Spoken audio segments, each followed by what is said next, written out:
Margarete Rago, Luzia Margarete, Margarete, Marga, mãe da Marina, livre docente, professora titular na Unicamp, pesquisadora e anarquista. Como que é ser mulher e anarquista no mundo e na universidade brasileira? Difícil. Eu acho que ser mulher é difícil porque o mundo é masculino. O mundo é dos homens. Embora esteja mudando muito tudo, eu acho que tudo está mudando muito, as dificuldades são grandes. Eu acho que assim, em todos os sentidos, e cada vez eu vou me dando conta dessa dificuldade mais e mais.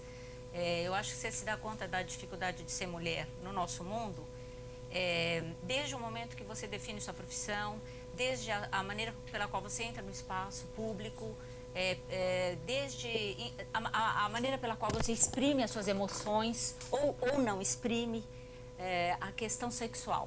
Então eu acho que não é fácil ser mulher e na minha opinião, as mulheres estão conquistando muitos espaços. Eu também, pessoalmente, também sinto isso. Inclusive, aí eu entro na universidade, que também era um espaço, e é ainda profundamente masculino, as regras são dadas pelos homens, para os homens, e isso faz diferença. Quer dizer, eu acho que antigamente eu não tinha tanta clareza dessa diferença, hoje eu tenho. Na minha opinião, até a medicina é feita para resolver os problemas dos homens.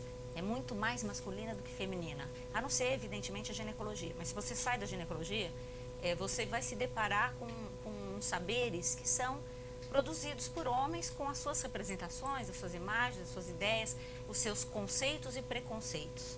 Então, eu acho que para a mulher a briga é uma parada. E quando se é mulher e anarquista? Então, eu acho que a dimensão anarquista, vamos dizer, piora o quadro das dificuldades, né? Eu me sinto muito bem me identificando com o anarquismo, mas eu acho que isso provoca muitos problemas, né? Quer dizer, faz assim um mês eu fiz uma consulta com um médico e de repente começou a conversar coisas mais gerais, ele saiu um pouco das questões específicas do corpo e começou a conversar de coisas mais gerais, e de repente eu ouvi a seguinte frase de um homem que tem uma cabeça lombrosiana, conservadora, tradicional: mas você é uma anarquista? E ele falou isso num sentido, e eu achei muito cômica a situação, porque ele me falando eu sou anarquista, ele queria dizer que eu era uma pessoa que fazia muita confusão nas coisas, badernava, quebrava hierarquias, mas ele falou num sentido muito negativo, e eu achei muito engraçado isso. Então eu penso que assim, a questão do anarquismo, vamos dizer, a gente enfrenta um mundo muito rígido, não é? Em que você tem que quebrar muitas concepções, muitas crenças, muitas posturas. Então eu acho que não é fácil. Agora, eu também acho que nesses, vamos dizer, da década de 70 para cá, nesses 30, 40 anos, as coisas têm mudado muito, muito mesmo. E eu sinto o mundo mais fácil, apesar de também muito complicado. Mas, vamos dizer, há muito mais pessoas que acreditam na liberdade, há muito mais pessoas que acreditam que é possível um mundo sem Estado, sem poder, sem essa burocracia, entendeu? Então isso eu acho que quanto mais gente pensando assim você encontra, muito mais você se reforça pessoalmente, né, individualmente. Como anarquista, você é uma mulher generosa. Como é o devir mulher no anarquismo? Eu acho que eu sou uma pessoa generosa porque eu fiz essa opção, entendeu? Foi uma coisa que eu pensei um dia. Eu pensei assim, eu quero ser uma pessoa generosa, entendeu? Então é um trabalho que eu faço comigo mesma. E acho que o devir mulher, no anarquismo e fora do anarquismo, né, é um trabalho muito minucioso sobre você mesma. Não é? Eu acho que assim, você tem, quer dizer, a sensação que eu tenho é que a gente vive experimentando a cada momento, cada situação, refletindo sobre ela, percebendo os impasses. Então, eu acho que assim, devir mulher, não é, no sentido deleuziano, não é, que nós estamos pensando, é um trabalho, é um trabalho muito elaborado, sabe? É um tricô, né? É um rendado, entendeu? Então é uma coisa que a gente tem que, vamos dizer, prestar muita atenção em cada momento, para se tornar mais livre, né? Mais livre, isso supõe muitas coisas, eu acho. Muitas coisas. Eu acho que a sua pergunta coloca mundos na minha frente. E daria para entrar por muitas portas e alongar muito a conversa, não é? Mas não sei, talvez, eu não sei muito bem as nossas limitações de tempo, então talvez seja melhor ir conversando assim e pensando, né? Tá. Então, a partir desse devir mulher no anarquismo também, eu queria que você dissesse um pouquinho quais são os efeitos da obra do Michel Foucault no anarquismo. Bom, assim, a partir da minha experiência eu vou falar, né? E do que eu tenho percebido. Eu penso que o Foucault, ele pode, né, ele permite renovar o anarquismo de uma maneira impressionante. E é uma pena que muitos anarquistas não percebem isso, né? Então, vamos conversar um pouco assim, sobre a questão do anarquismo. Eu acho, hoje, assim, eu já viajei para os Estados Unidos, eu já fui para a Europa, eu já fui para a América Latina, eu conheci muita gente. Né? E o balanço que eu faço desses contatos todos é de que o anarquismo ainda é muito rígido. E ser rígido não combina com o anarquismo. Né? Vamos dizer, os anarquistas são muito rígidos, eu acho. E acho que ainda, vamos dizer, o anarquismo ainda é muito masculino, na minha opinião. Rígido, masculino, racional. Está precisando quebrar um pouco, feminizar, transformar, amolecer, não é? Desconstruir. E aí eu penso que o Foucault é fundamental, eu acho fundamental para o anarquismo, porque é com ele que a gente pode elaborar as práticas e as propostas anarquistas. Então, como que eu raciocino? Eu acho que o marxismo se considerou uma ciência. Né? Então, o marxismo disse assim: nós somos uma ciência, a única ciência verdadeira, a única capaz de interpretar de fato a realidade, a única capaz de ler a realidade objetiva. Né? Era assim o vocabulário que a gente tinha, eu também tinha, entre década de 60 e 70.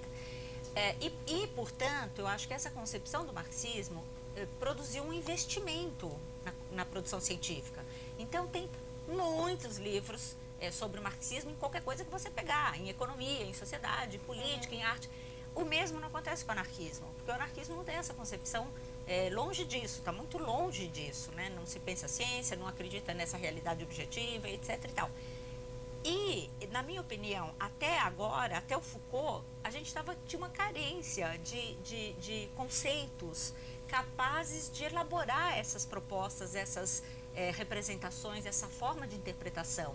Então, quando Foucault vem e fala, por exemplo, propõe uma analítica do poder, fala nos micropoderes, nas relações, no poder relacional, no poder como positividade. Poxa, isso é uma chave para o anarquismo. É uma chave para os anarquistas lerem as suas próprias propostas.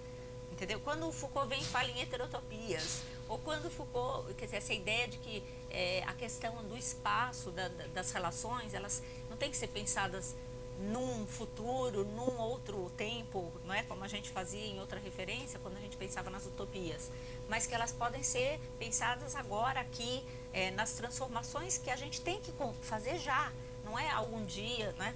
Essas coisas que você sabe também. Então, eu penso que o Foucault nos dá conceitos para pensar as nossas práticas, as nossas propostas libertárias de uma maneira muito mais sofisticada. Nós precisamos disso. Eu acho que o nosso mundo é muito mais sofisticado, obviamente, do que foi para gerações dos meus pais. Em tudo, na alimentação, na forma de vida, não é? Quer dizer, hoje a gente, por exemplo, qualquer pessoa tem acesso, de uma certa maneira, a psiquiatra, a psicóloga, enfim, a fazer um trabalho sobre si, tecnicamente mesmo, né? Assim, com um especialista. Né? Uma coisa que, vamos dizer, as gerações anteriores, em geral, tratavam apenas das coisas mais físicas e materiais. Então, eu penso que o nosso mundo é muito mais sofisticado e o anarquismo também precisa se sofisticar, não é? Ele também precisa se reinventar, reelaborar, e, na minha opinião, isso passa por uma feminização. Talvez seja um devir mulher, não é? É uma feminização no sentido de perder a rigidez, no sentido de abrir-se, no sentido de pensar como são suas próprias práticas e também se abrir para o mundo.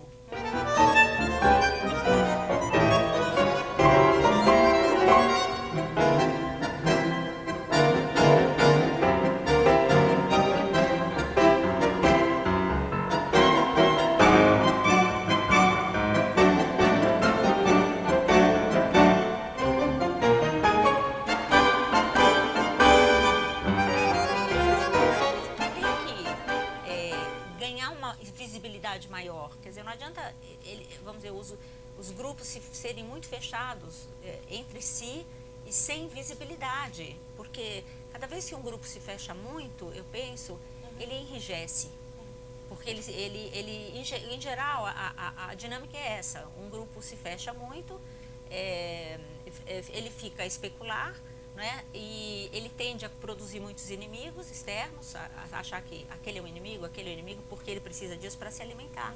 E quando um grupo se abre, não é?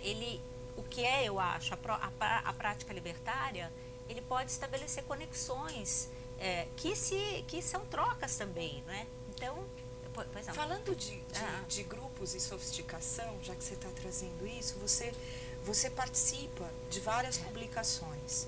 Como é que foi a tua experiência no coletivo da revista Anarquista Libertárias, que também era um coletivo e que também produziu uma revista tão sofisticada no sentido de delicada, bonita, e de fazer do precário o exuberante?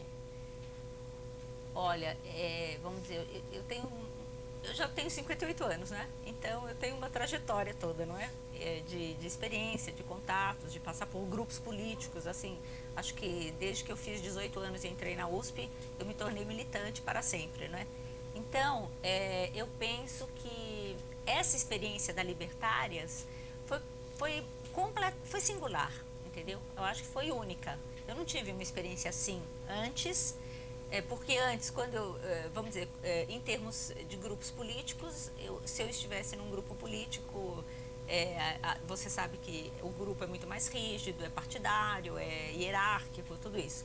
E na Libertárias, o nosso coletivo era um espaço heterotópico mesmo, né? Nesse sentido de que a gente praticava o anarquismo ali dentro, e inclusive na produção da revista. Quer dizer, a revista é uma revista libertária, uma revista anarquista, nova, não é? Quer dizer, porque existem muitas revistas anarquistas, mas não bonitas, alegres, abertas, coloridas, femininas, libertárias, enfim. Não é? Existem muitas revistas anarquistas, e mesmo no passado, muito tradicionais, não é? Assim, no sentido da própria forma, da própria maneira de apresentação da revista e provavelmente da própria confecção.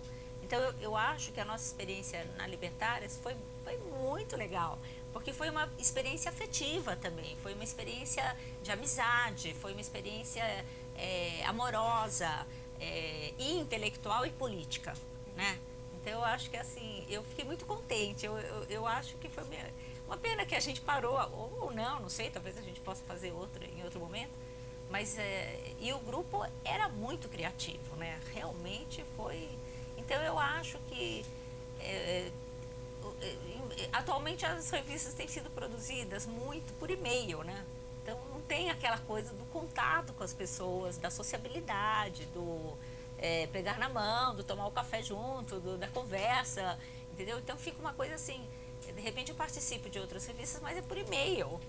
Então, para mim é muito pouco, né? Eu acho que falta, vamos dizer, uma concepção muito restrita da produção de uma revista, o que não aconteceu na Libertárias. Eu acho que a Libertárias foi uma experiência muito fascinante e eu me envolvi muito, gostei muito mesmo, gostei demais. Foi muito alegre também, né? E muito inteligente, né? Porque os exemplares, né? Quer dizer, todo mundo que vê algum exemplar na minha casa me pede, você não tem um para dar. esgotou, não é? Foi muito bem feito, muito, assim, muito inteligente, no sentido de ir no ponto das coisas. E simples, né, ao mesmo tempo. Sofisticado, mas simples, porque era destinado para um público jovem, né? Então foi uma experiência muito gostosa, viu? Eu lembro com muito carinho. Eu também. A Michelle Perrault escreveu uma história das mulheres. A Mary Del Priore organizou uma história das mulheres no Brasil. Como é que é a história das mulheres anarquistas por Margarete Rago? Ai, que chique, chiquíssimo. Não, eu acho o seguinte, que eu tenho feito esse trabalho, né? Eu acho que eu, assim, ainda não cheguei na coletânea final, porque esses livros que elas publicaram são sínteses, né? Quer dizer, depois de um longo período de pesquisas, de 20 e poucos anos de pesquisas, elas reuniram as pesquisadoras e publicaram seus artigos, né? Então, tem um trabalho todo que aconteceu como condição de possibilidade desses livros, né? Eu penso assim, já faz muitos anos que a temática das mulheres que eu persigo a temática das mulheres anarquistas. Inicialmente eram as brasileiras, mas eu estava sentindo um pouco de ou falta de documentação mesmo, ou eu não sei, eu não encontrava, entendeu?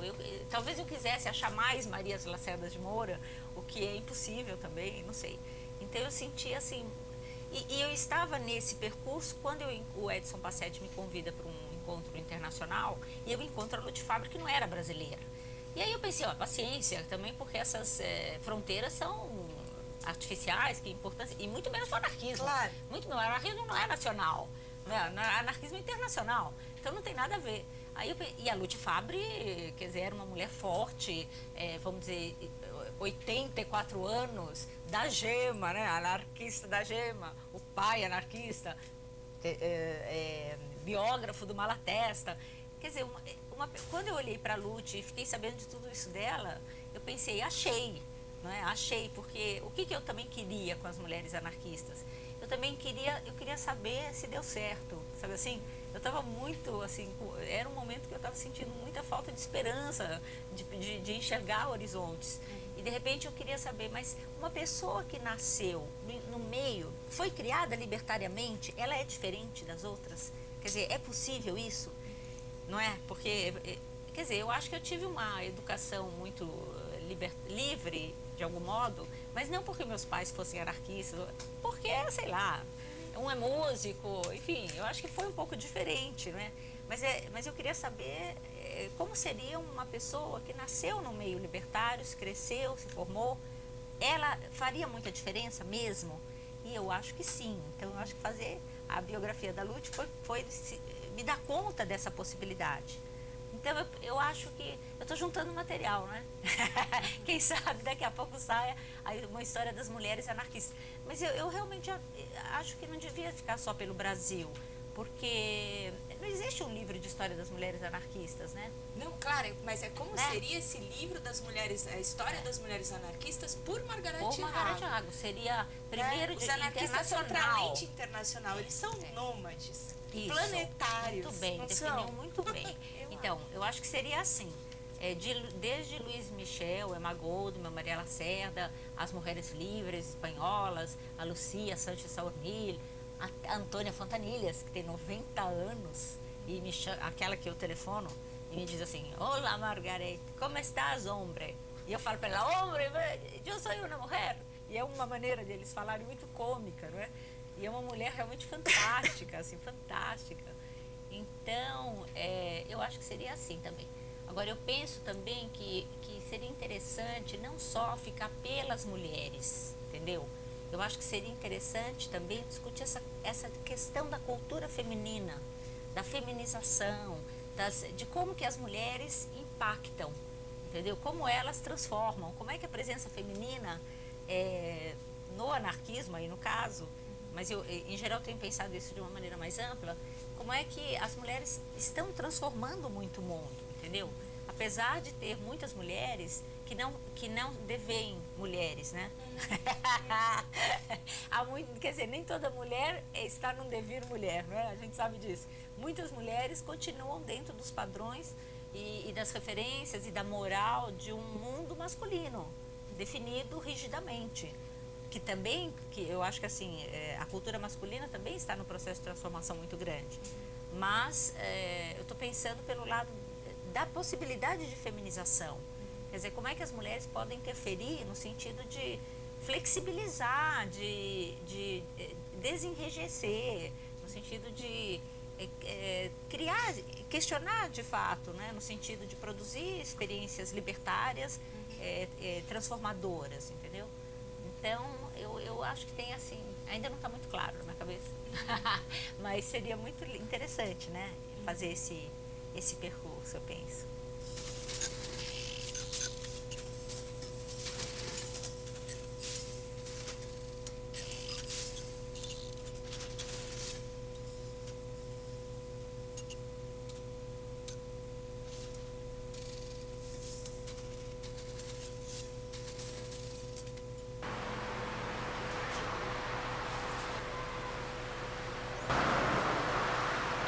Isso aí.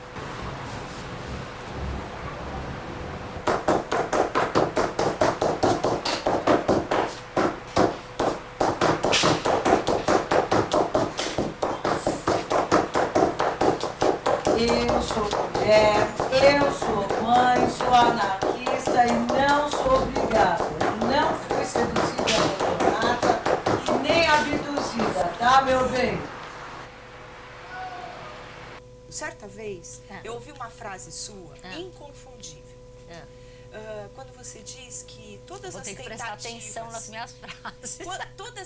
Todas as tentativas de desqualificar o anarquismo, na verdade, não destroem o anarquismo, Tá. mas esmagam a história. Claro. Quem hoje em dia, quem hoje em dia esmaga a história, Margarete? Aí é muito, não posso falar. Não posso falar essas coisas. É muito difícil, eu acho, né? Dizer nomes, né? Eu acho que quem esmaga a história... hoje Isso, aí esmagam sim, a vamos por história? esse caminho. Eu acho que quem esmaga a história é quem impõe ao passado interpretações prontas, acabadas, que não permitem enxergar esse passado. Por exemplo, isso é muito comum em história, não só em história do anarquismo, em história em geral. É muito comum as pessoas irem para o passado querendo enxergar X coisas.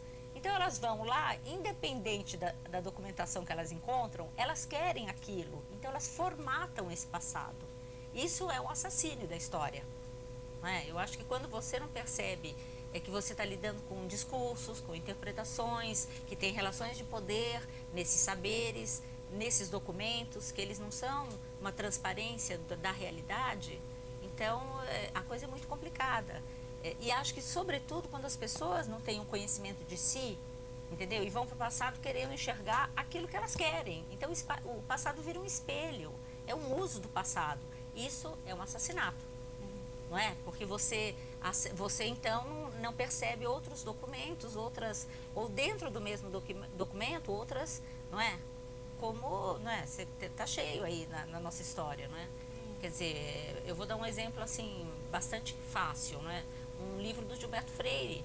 Quer dizer, agora só, faz há poucos anos, começaram a aparecer discussões sobre a questão da sexualidade no Gilberto Freire. Ora, é um autor que fala de sexo o tempo todo. Quer dizer, ele não tem um parágrafo quando ele vai falar do povo brasileiro, da identidade nacional, em que ele não remeta a uma questão sexual.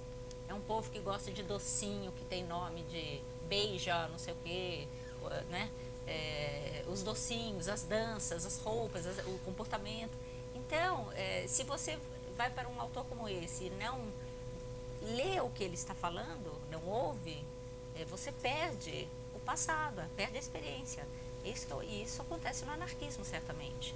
Por isso mesmo que, até pouco tempo atrás, a gente nunca tinha ouvido falar nas mulheres livres, não é? Quer dizer, imagina uma experiência do porte que foi a luta das mulheres livres na Revolução Espanhola, entre 36 e 39, 40 mil afiliadas, e você só vai ouvir falar no grupo na década de 90, porque elas começaram a produzir a sua história, o seu arquivo, a sua memória. Isso é um assassinato, é isso que eu acho, não é? Quer dizer, você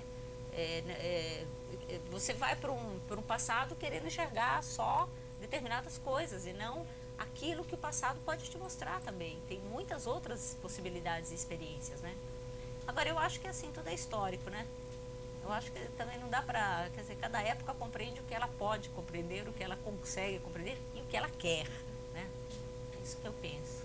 E para encerrar, atravessando então essa poeira da história, esse rumor da batalha, e que também tem tantos sons nesses rumores, você gosta de cantar. Eu adoro cantar. Quer cantar uma música pra gente? Com o maior prazer. Vou cantar pra você uma música americana, pode ser? Claro. Someday he'll come along, the man I love, and he'll be big and strong, the man I love. And when he comes my way, I'll do my best to make him stay. He'll look at me and smile, I'll understand, and in a little while, he'll come to me, and though it seems absurd, I know we'll both will say hello. On Monday, maybe Tuesday, maybe now. Maybe Tuesday he'll be mine. Someday he'll come along.